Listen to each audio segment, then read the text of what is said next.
Bienvenidos a Punto de Acuerdo, un podcast donde las ideas convergen y la verdad se encuentra. En esta primera temporada recorreremos el camino rumbo a las elecciones 2024. Tendremos entrevistas con los principales representantes políticos del estado de Michoacán. Cada semana nos sumergiremos en análisis, debates apasionados y comentarios reveladores que nos ayudarán a comprender los retos y las características rumbo a las próximas elecciones. Prepárense para debatir, reflexionar y buscar la verdad detrás de cada postura. ¡Comenzamos! Hola, muy buenos días, bienvenidas y bienvenidos una vez más a Punto de Acuerdo, un espacio donde las ideas convergen y la verdad se encuentra. Ya estamos en la segunda temporada que se va a titular Más allá de los discursos, porque queremos saber qué se queda después de un discurso, cuál es el trabajo que se hace. Así que bueno, pues esta temporada también va a estar muy interesante, igual que la primera. Y vamos a comenzar, no sin antes presentarme. Yo soy Carla Velasco y ya saben que para mí siempre es un gusto estar aquí con ustedes compartiendo análisis, política, reflexión y debate de nuestras máximas figuras que nos representan aquí en el estado de Michoacán.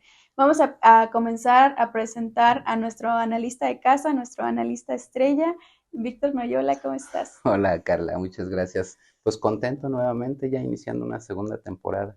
Espero que salga como la primera mucho mejor y que los invitados, bueno, del nivel que tuvimos en la primera, bueno, hoy iniciamos con un invitadazo de lujo, ¿verdad? Vamos a darle pues. Así es, Víctor. Y comenzamos con una invitada también muy especial.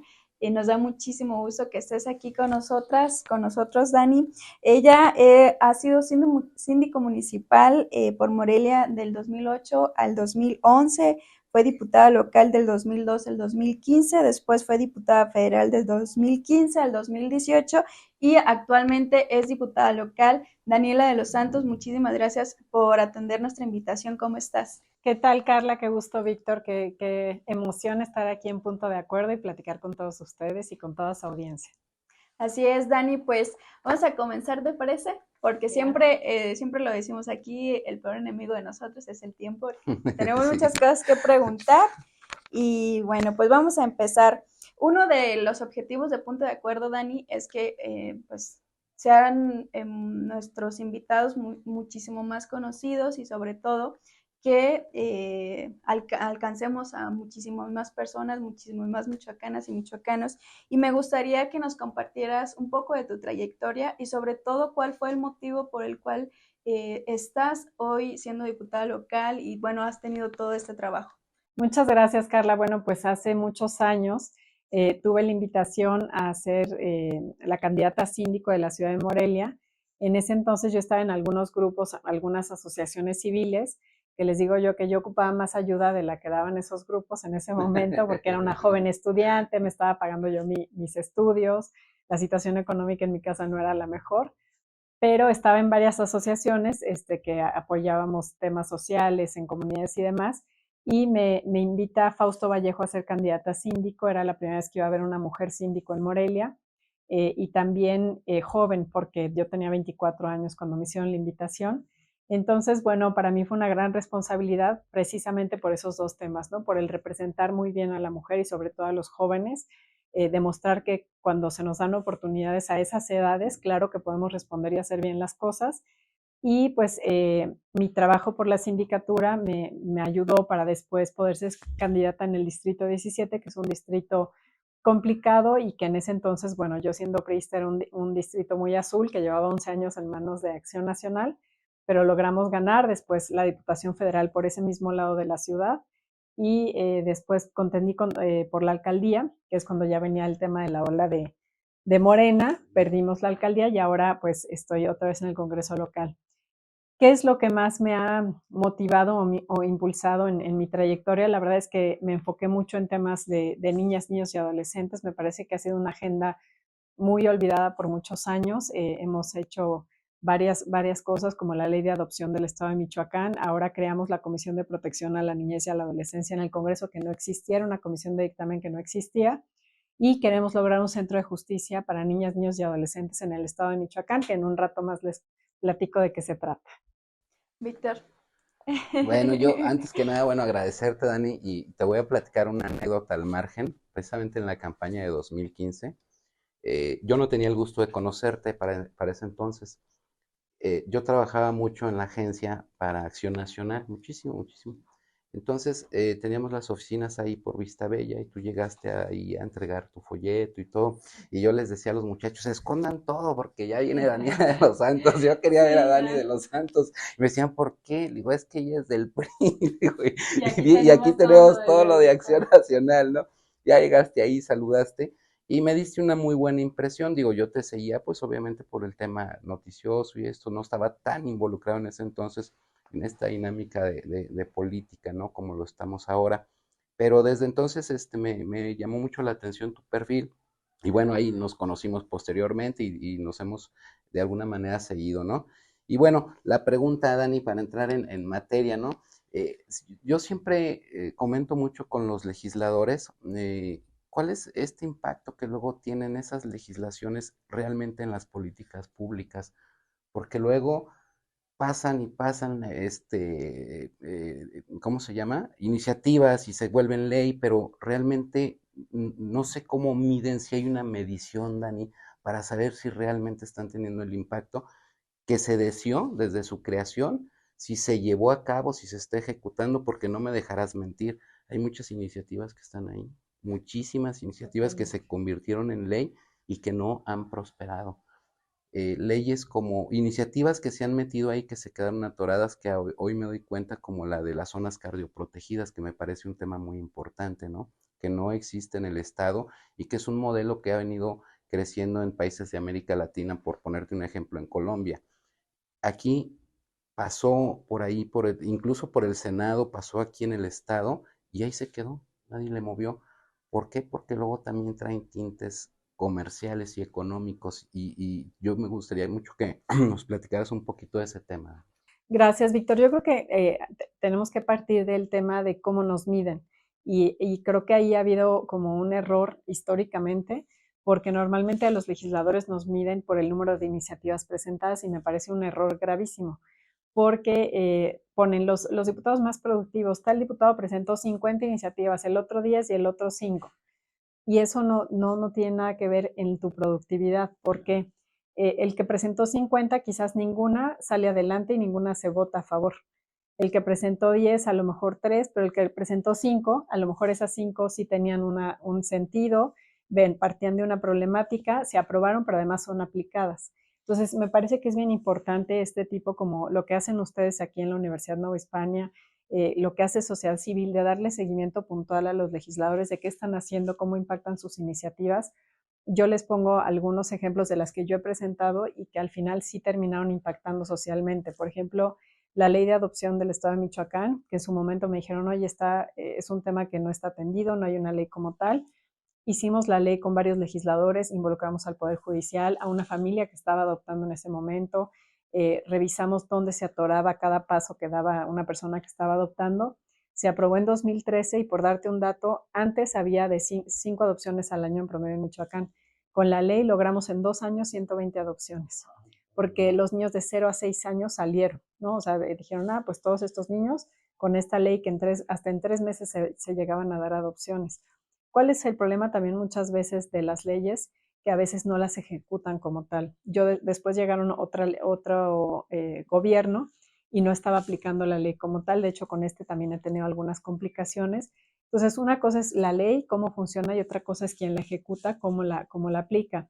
Te pongo otro ejemplo. Yo creo que la mejor manera de legislar es escuchando a la gente. Ahí fue escuchar a una familia que tenía esa problemática. La otra fue las asociaciones de animalistas, yo me daba muy bien con ellas y me decían, es que no está penalizado el maltrato animal en Michoacán, cuando yo era síndico.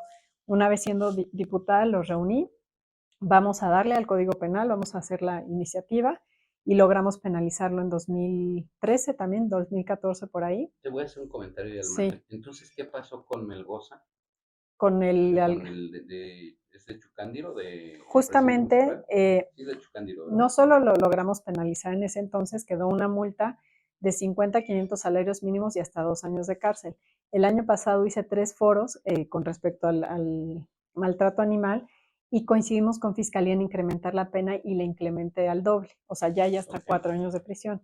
¿Qué sucedió ahí? El juez no aplicó la ley como debió haberla aplicado. O sea, yo dije, ¿por qué si la ley marca hasta la multa debe ser la máxima, como 120,000 pesos más o menos, y hasta 4 años de prisión, y le puso una multa de 15,000 pesos y disculpas públicas y así? Entonces, a mí me parece que el criterio ahí ya del juez como tal no fue el correcto porque tenía una ley donde pudo haber sido mucho más severo.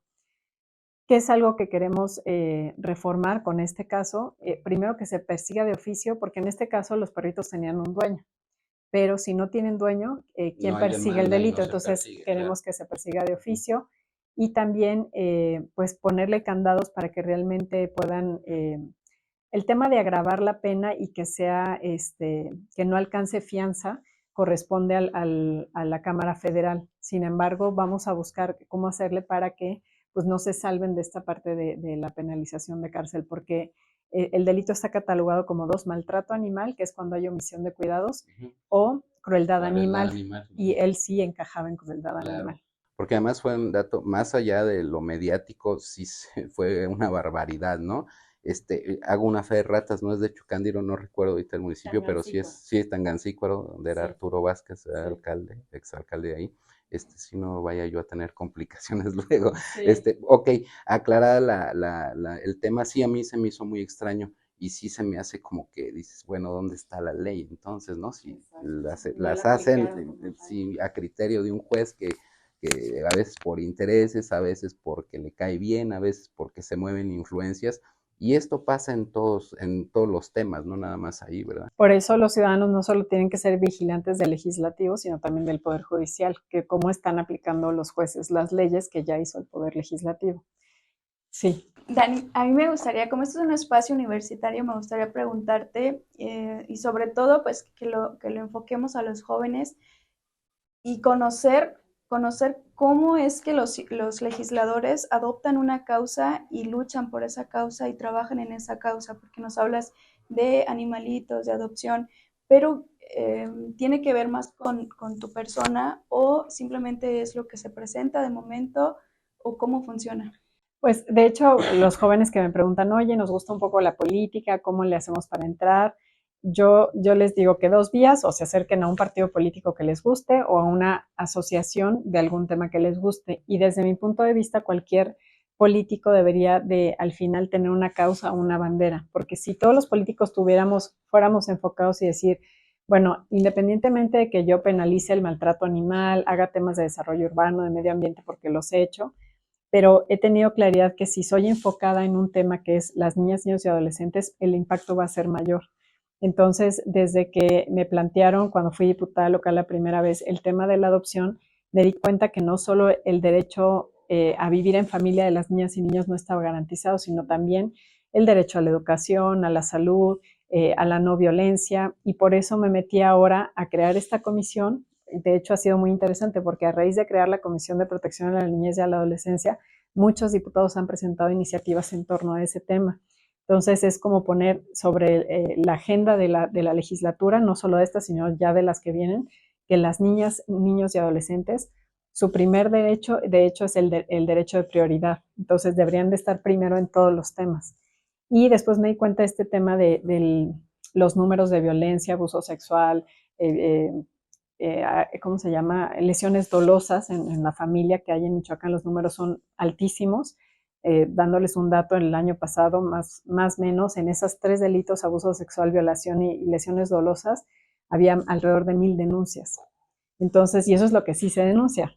Sí, claro. Por eso, mi objetivo ahora, muy claro, es crear un centro de justicia para niñas, niños y adolescentes, que es este centro que en un solo lugar esté la Procuraduría del Menor, que depende del DIF estatal, esté la Fiscalía, que depende el Ministerio Público, que depende de la Fiscalía, y un juzgado de lo familiar y penal, para que en un solo lugar se atienda a los niños, niñas y adolescentes, no se revictimicen, porque hoy en día te enteras de que un niño fue violentado, agredido, los mandan a la Fiscalía y ya no, mejor vete al DIF, y entonces el niño es revictimizado, pierden sus expedientes, no se les hace justicia. Entonces la idea es que este centro realmente los atienda y se les haga justicia.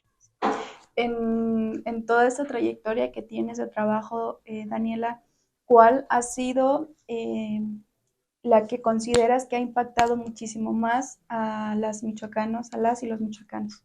¿Qué iniciativa? Ujú. Pues es la de adopción sin duda, pero también, por ejemplo, cuando fui síndico me di cuenta que Morelia y todo el estado, pero pues más Morelia porque era la síndico de Morelia, fue una ciudad que creció sin áreas verdes, o sea, sin parques para los niños, sin áreas de recreación. Y entonces, siendo síndico, a mí me entregaban el área de donación y el área verde de de los nuevos fraccionamientos. Y entonces, cuando me entregaban el área verde, yo recibía las escrituras y decía, no, pues el tal espacio, revisaba planos y demás, pues es un barranco. Y yo, ¿cómo vamos a recibir un barranco? Claro. No, pues es que el código no exige No exige inclinación. Y luego me entregaban pedacitos de camellón, se juntan los metros cuadrados y ese es el área verde. Y yo decía, pero eso pues, no le sirve a la gente. Entonces, ya siendo diputada, reformé el Código de Desarrollo Urbano y ahora las áreas verdes, por obligación del código, tienen que estar en un solo polígono, es decir, no pedacitos de pasto, con cierta inclinación para que no sean barrancas y tienen que estar arboladas. Y la verdad es que sí he visto que a raíz de esa reforma, los nuevos fraccionamientos ya tienen áreas verdes que realmente sí pueden disfrutar los vecinos. Entonces, son a veces iniciativas que no se notan tanto o no se publicitan tanto si tú quieres, pero que yo he visto que realmente pues las familias tienen donde jugar los niños, donde correr, donde hacer más deporte, todos estos nuevos desarrollos que se han generado. Entonces, creo que el tema de medio ambiente también es fundamental y más ahora que se viene todo este tema de la escasez del agua y demás, tenemos que ser muy conscientes en este tema. Víctor, en todas las problemáticas que tiene Michoacán, ¿cuál crees tú que no ha sido atendida por los legisladores? Yo creo que el tema de seguridad es un tema que se ha quedado corto en el tema legislativo. Bueno, lo vemos hoy un problema, digo, ya ves que la política así es, primero se casan y luego se descasan, ¿no? Hoy vemos a un alcalde y un gobernador peleándose constantemente y mediáticamente por el tema de la seguridad. Bueno, pues unos dicen una cosa, unos dicen otra cosa, pero en lo que el debate está arriba, lo que está pasando abajo es lo realmente complicado, Dani. Yo te preguntaría, ¿qué tú consideras, dado este tema, y sobre todo, no sé qué pasa en otros estados, digo, la violencia está disparada en todo el país, pero privativamente en Michoacán, ¿no? Un tema de los limoneros que lo acabamos de vivir, ¿no? Y que de repente, pues llegan 600 elementos, 900 a la zona, pero se van esos elementos y esto vuelve, o sea, no está cortado de raíz, ¿no? No sé qué es lo que está pasando ahí legislativamente, qué se tendría que hacer para que esto tenga de verdad un impacto y pueda atenderse la problemática de seguridad que hace mucho daño. Tú sabes que el desarrollo de un estado y de un país y de una nación está totalmente ligada al tema de seguridad, por eso este país no crece por el tema de inseguridad. Pueden tener asistencialismo, pueden tener programas sociales, pueden tener todo lo que quieran, pero mientras el tema de seguridad no se atienda, este país no va a tener desarrollo, Dani. Desde mi punto de vista tiene que ver más con el Ejecutivo que con el Legislativo. De hecho, las iniciativas que nos han pedido desde el Ejecutivo para facilitar este tema de combatir de manera más fuerte el tema de inseguridad los hemos atendido y se han atendido de manera pronta en la Comisión de Justicia. Se acaba de agravar el tema de delito de extorsión. Creo yo que es un delito que se debería de perseguir de oficio. Eso creo que también lo podríamos legislar porque vemos al gobernador diciendo es que denuncien, ¿no? Desde mi punto de vista se debería de perseguir de oficio, no necesariamente con una denuncia y más, cuando saben que poniendo denuncias y como está la situación, pues es muy fácil que después puedan tomar represalias, sí, claro, ¿no? Entonces, eso es una. Y la otra, históricamente como que los gobiernos se han preocupado por combatir la inseguridad, pues con más policías, más capacitados, más patrullas y demás, y la parte de la coordinación de los 3 órdenes de gobierno, que me parece que ahorita no hay coordinación. Creo yo que algo que fue muy malo por parte del gobierno federal, además de muchas cosas, pero el que hayan quitado en ese momento se llamaba Fortaseg, que era un recurso que le daban a los alcaldes para combatir la inseguridad, pues me pareció muy grave, porque finalmente los alcaldes son los que tienen el primer contacto, sí, claro, con la ciudadanía, y si no les dan ese recurso para combatir la delincuencia común, pues luego eso se va creciendo. Pero también creo yo que el enfoque de inseguridad debería de cambiar también a prevención. No podemos lograr que se acabe la inseguridad de nuestro estado si las escuelas siguen estando como están, si los parques siguen estando como están, si la cultura y el deporte sigue estando como está. O sea, finalmente tenemos que apostarle también a a niños y niñas, a las familias, a que realmente las escuelas sean unas escuelas dignas, donde realmente se puedan desarrollar las familias, donde haya cultura, donde haya deporte, que son recursos que se han ido quitando. Entonces, ¿cómo vas a revertir esa parte de inseguridad si no atacas esta otra? Y uno de mis objetivos para combatir la inseguridad, yo sé que es a largo plazo, pero que es muy necesario, es justamente este centro de justicia. Porque si tú hoy un niño que está siendo violentado constantemente, abusado, no lo atiendes, nunca se le hace justicia, pues ese niño va a crecer y si bien le va con un buen psicólogo, a lo mejor sale adelante. Pero si no, va a ser alguien resentido, alguien que al rato va a decir, pues ahora a ver con quién me la cobro, ¿no? Y obviamente carnada para la delincuencia organizada. Fíjate que yo coincido mucho en lo que dices y además es un tema que se ha tocado en las grandes esferas. Incluso López Obrador lo traía como narrativa, solamente como narrativa, ¿no? De la narrativa a la acción, pues hay mucha diferencia. Dicen que el pensamiento, si no se lleva a la acción, no sirve de nada. Este tema sí también es un tema cultural, a mí me queda claro, es un tema también de educación, también de casa, de formación académica, de oportunidades laborales. Entonces se vuelve esto es que fue primero el huevo o la gallina, ¿no? ¿Que atendemos primero el tema cultural o atendemos primero el tema de la prevención de la inseguridad? ¿Cómo lo hacemos?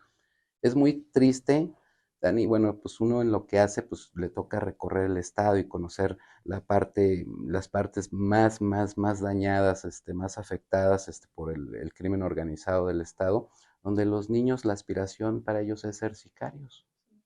¿Por qué? Porque ¿a qué aspiran? Que a los 16 años van a traer una camioneta, una botella de Bucanas, una novia, y eso los hace felices, y oyendo música a todo volumen. Y los escuchas decir que prefieren vivir 3 años así que toda la vida pobres.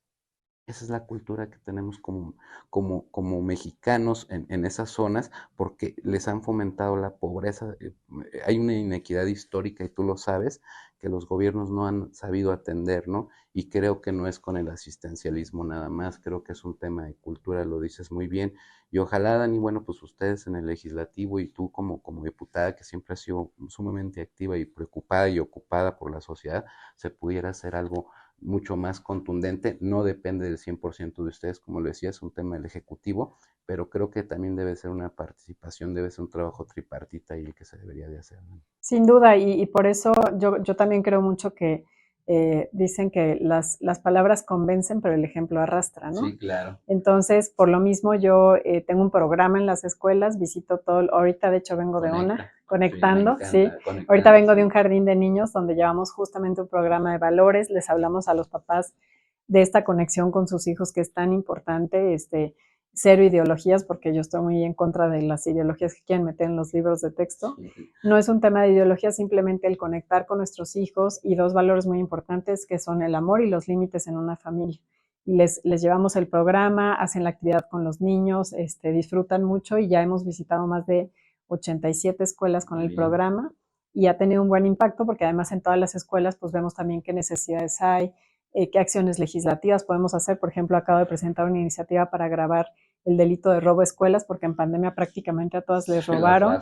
Luego todos los papás hacen un gran esfuerzo por cooperar que para comprar no sé qué, porque la SEP no se los da, entonces andan comprando cosas y se las andan robando los pillos, ¿no? Entonces, para que el delito no les alcance derecho a fianza a quien se atreva a robar una escuela. También he insistido mucho que el programa de escuelas de tiempo completo continúe. El gobierno del estado lo ha intentado hacer con recurso propio, pero el gobierno federal debería de hacerlo. Debería de continuar. Un juez de distrito ordenó al gobierno federal a restituirlo y no lo han hecho hasta el momento. Daniela, ya se avecina un proceso muy importante históricamente en 2024.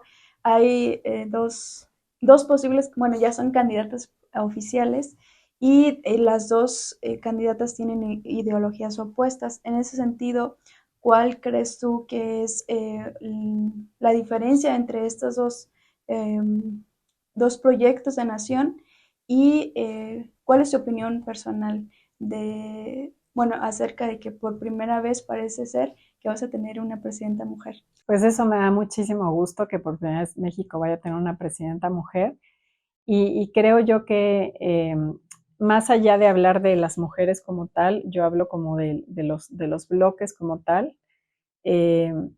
creo que en el caso de la oposición, porque ahorita el partido del gobierno es la otra parte, en el caso de la oposición tenemos 2 ventajas o 3 ventajas muy importantes. La primera es que acá hubo como mucha unidad en torno a la candidata, o sea, no hubo mayor pleito, como que se pusieron de acuerdo todos muy, muy pronto, una buena participación ciudadana, sin gasto al erario ni todo lo que vimos de aquel lado. Y del otro lado se dieron hasta con la cubeta, ¿no? Se pelearon a morir, estuvo como muy feo el pleito interno y eso pues nos beneficia acá. Por otro lado, veo también que la candidata no es realmente de ninguno de los 3 partidos, no es ni muy panista, ni muy priista, ni muy perredista, es claro, neutral y eso creo que nos suma a todos. Y además es empresaria, además es indígena, que viene pues desde abajo, que le ha costado todo.